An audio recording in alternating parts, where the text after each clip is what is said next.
Alright, I'm feeling a little live intro song for the greatest podcast going, the anti-George Carlin podcast, and this one is called An Open Letter to Society. This is an open letter to society. You're not to blame for bankruptcy. Why pay taxes today if the government stole your tax money yesterday?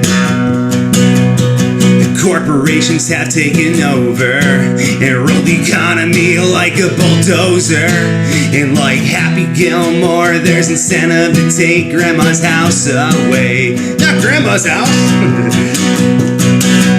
Why does every single opposition seem to begin and end with big business? Corporations rape the nation worse than Harvey Weinstein's deformed penis. Deformed penis, he's out of control, dude. And the fake news and fake views that you see serve the piping hot, so you'll fake accordingly. Till you fake it till you're different and pay him double when you're sick. Pay him double, that doesn't seem fair, does it? No way, dude. Hey, corporations and big tech should be like 9/11, we should never forget.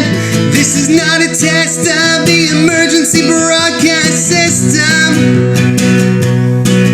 Cause we're now the slaves of big business and the savvy lies that they twist us with to keep the populace fighting so we don't realize we can win this. And like in 1984 by Orwell, boot stomps on the human face until farewell. Corporations and the feds were the virus spreading during COVID. So what we need to do is just laugh at every interest payment or overdraft. Society shouldn't pay another penny until we get our tax money back. Come on, dude. Welcome to the podcast. All right, ladies and gentlemen, welcome to the greatest podcast going. The anti-George Carlin podcast. Today is an enthralling and fascinating and very interesting episode, and we're going to be talking about addiction, the cure to addiction.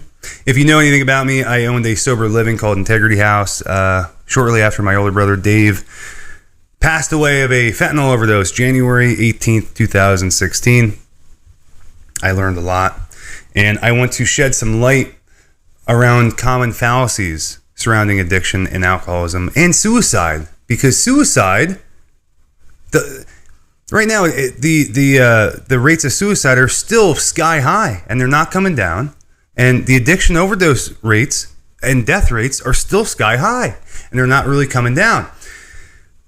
And yet we've had the solution, the cure to addiction, which is not on our own. We need support from other people. Same with depression and suicide. We can't do this on our own. We need others. We've known this for 70 years, since people came back from Vietnam that were addicted to heroin, or the rat studies, and the recent ones from the 90s to 2000s on the relapse cycle, which is in the DSM, whatever it's up to, 5's the DSM. So as well as mainstream psychological literature, we know a lot about the relapse cycle and how it's a family disease. And I'll get into all this stuff. I want to also briefly talk about this Alex Jones interview. It's historic. He was on The View. I'm not making that up. I'll put the link in the description. Alex Jones was on The View, and he's talking about his buddy, Charlie Sheen. Tiger Blood. Remember when Charlie Sheen was like off the rails in the early 2000s? That's not what drugs look like. That's the absence of a little parkour action. Whoa, dude. No big deal, because you never know what you're going to get on the anti-George Carlin podcast. And right now you're getting a shameless plug of 2 upcoming shows. First one is in this very room, this hollow ground, the Boyd movie theater room in Bethlehem, PA. That's my boy Nick, hilarious comic from the Lehigh Valley. That's your boy Ross of Nazareth, who's speaking in third person in all his glory. So this show is free. It's May 31st, and it's by donation. Why am I doing it that way? Because in Austin, Texas, I realized A lot of people were buying a babysitter, like paying someone to watch their kids, getting an Uber, going to a show that's $80 a ticket, and then they have a 2-drink minimum, so they're spending $300. And by the way, there's a perfectly manicured and curated highlight reel from a $1 billion social media company making these comics look way better than they actually are, and they left the shows disappointed. I do not want that to ever happen with comedy fans in the Lehigh Valley. So doing it by donation is the way to go. And trust me, you may think, well, everyone's going to pay $0. That's not the case, because people are going to want to buy drinks, right? That's the first thing. But the second thing is there's a lot of honest people that offset the people that don't have money. And by the way, we want everyone to come. Just because you can't afford the comedy show doesn't mean you shouldn't be able to go. You should still come. You're welcome. It's just the people that are honest, that want to support local comedians and artists, they kind of offset it. Sometimes they'll donate $20, sometimes $5, whatever it is. But that's my experience, and that's why doing shows by donations actually works. All right, the second show that's coming up is at the Bethlehem Brew Works. It's the best brewery in Bethlehem and has the greatest food too. It's an amazing spot. It's in the fishbowl room. That, I believe the capacity is at 60 people. You don't want to miss either of these shows. All right, back to the podcast after this parkour, dude. Drugs. And Alex Jones hit the nail on the head even back then. Everything he said in this interview is absolutely correct, and Charlie Sheen was not even using drugs or alcohol. Like, he was using drugs and alcohol pretty much his whole career. And then in those 7 months of him going, Tiger Blood, he's all crazy. He was irritable, restless, and discontented because he wasn't using drugs or alcohol. And that's the solution. That's the first fallacy that people need to understand, that drugs and alcohol are actually the solution. People will be, say you're addicted to alcohol, and you're all shaking and you're all like anxiety filled and I hate everybody and everyone. I'm loathing everything I see, dude. And then you take a shot of Grey Goose and you go, ease and comfort. That's the solution. And to be frank, I don't think there's anything inherently wrong I don't think you did anything wrong if you're an alcoholic or you're a drug addict, you use drugs. You didn't do anything wrong by picking up. Same with suicide. People go, it's selfish. Look, I think the intention behind suicide is dead on the money. You knew something and you had to die.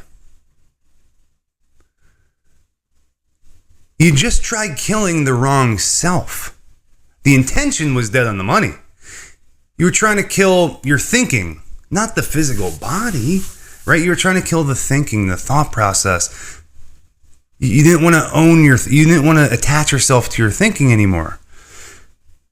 Same with I lost so many friends, man, and my older brother to suicide and drug addiction. It's insane, right?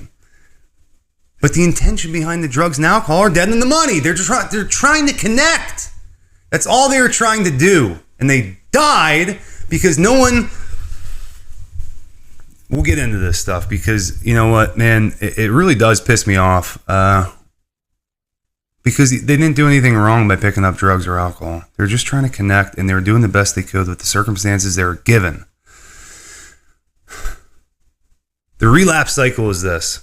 The addict or alcoholic gets well after they go to a 30, 60, or 90-day treatment program, or they just stop cold turkey on their own, all right? They get well. The family does not. I'll say that one more time. The family does not get well. It's basically Munchausen's syndrome by proxy. They're utilizing the alcoholic or addict in a narcissistic way to regulate their own emotions. And they'll control and manage the alcoholic once they're well, until the addict or alcoholic is in no place but to pick up again. Because the family doesn't get well. And this is anecdotal. However, I worked with over 20 or 30 family members, and the first thing I would say to family members is this. You need your own recovery. Not your sons, not your daughters. You need your own. And at first, okay, yeah, I know, yeah, well, okay. But soon in that same conversation, they would go back to, well, she needs this or he needs this, and they want to control and manage still. And I go, wait, what did I just say? And to be like, Are you not registering this? And I'm not a parent, so I don't know why this occurs, but they will continually go back to making their son or daughter the sole proprietor of their emotional well-being. They cannot get well without their son or daughter. And essentially that's what's killing the kid, right? And I used to say it was a death sentence if you're 18 to 25, you were addicted to like an opiate, because all the fentanyl, and if you're reliant on your parents, as in like you weren't responsible for yourself, like you didn't pay your own bills, that's a death sentence. You have to be honest with the parents up front, and I would tell them, like, look, they need to be as far away from you as possible. I don't even care if it's like a really healthy relationship. Like, this is the relapse cycle. This is what I was trying to relay to the parents. Like, it's like you take if you take a plant that's dying, the soil's bad. You take that plant out of the unhealthy soil, you put it into healthy soil by going to like a treatment program, something like that.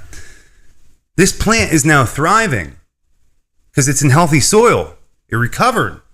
The last thing that you want to do is take that healthy plant and put it right back in that unhealthy soil. It's going to die. It's not going to survive. I don't know how to explain this to parents. The parents were way more difficult to deal with than the addicts or alcoholics. Why is this not well known that alcoholism is a family disease? I have no idea. But I had 2 step parents growing up, right? And my mom tried killing herself, right, when I was like 2 or 3. My stepdad would tell me, you're killing your mom, you did this. I didn't do that. But as a kid, you start taking that in, right? That's what happens in a lot of these families. You start believing you are the problem, when in fact you are not. You didn't do anything wrong. The drug addicted alcoholics or addicts, they get blamed for all these problems in a family when they have nothing to do with it. Literally. I mean, you could steal or whatever. There's some stuff like legally. Yeah, okay. But other than that, they get scapegoated by the family. And once that happens, you have to break free of that, because those people are sick now. The whole family's sick. It's not just the alcoholic or addict. In fact, sometimes they're the most healthy ones, and they're using to cope with how sick their family is. This is what I've seen. This is my experience. This is what others have experienced. But a lot of times there's this guilt that goes along with using drugs and alcohol, that, I am the problem. And now they're carrying the weight of everyone's problems. Right? And in my personal experience, that's what it was. Plus, my older brother died of a fentanyl overdose, right? And now everyone's fighting in my family, and there's no one that stops for 2 seconds and goes, what do you think Dave, my older brother's name was Dave. Like, how should we honor him moving forward? Do you think fighting would be the best way? Threatening each other? No. How about love? And that's the only way you can hold someone accountable, is love. It's the only way it works. You have to love. And now we're full circle, because that's what the rat study, and that's what happened when in the 70s, when these Vietnam vets came home that were addicted to heroin over in Vietnam. They had purpose, they had community, they had support, they had love, right? And those heroin addicts got well. And it's not the drugs or alcohol. We know that from the rat study. The rat study, there's a cocaine thing these rats can press, and they'll get cocaine, endless cocaine. They won't even touch the stuff if they have a healthy rat community. They got games, they got the social component, they have everything they need. They won't even touch cocaine. It's only when the rats are isolated that they will touch the cocaine. And essentially, that's what happened in America. This epidemic of drugs would not be occurring if the adults weren't so narcissistic. All the parents. It's all about them. They're blaming everyone and everything for their problems. So what I tell younger people is, you got to get away from the psychos. I don't care if they're blood related to you. If they do not have a capacity to be honest or take responsibility for any of their choices in their life, you have to get away from that, or you are going to be sucked in every time, and it's a black hole. There's nothing you can do to appease them, right? And there's not enough amends you can make in the world. That's actually, you're losing that way, because you have to be honest at the same time, right? Like for me, I started shooting up heroin at 15. A 15-year-old doesn't shoot heroin. I know 15-year-olds today, they're so innocent, right? For me to do that, I mean, it was clear that the people that were responsible for my well-being were not doing their jobs.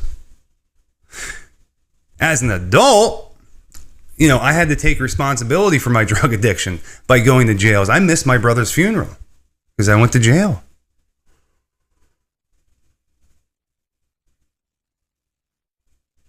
And when you start asking yourselves, like for me, like honoring my brother, well, that looks like a life worth living. That looks like, you know, so for me, you know, to not do the same crap that he died of, right?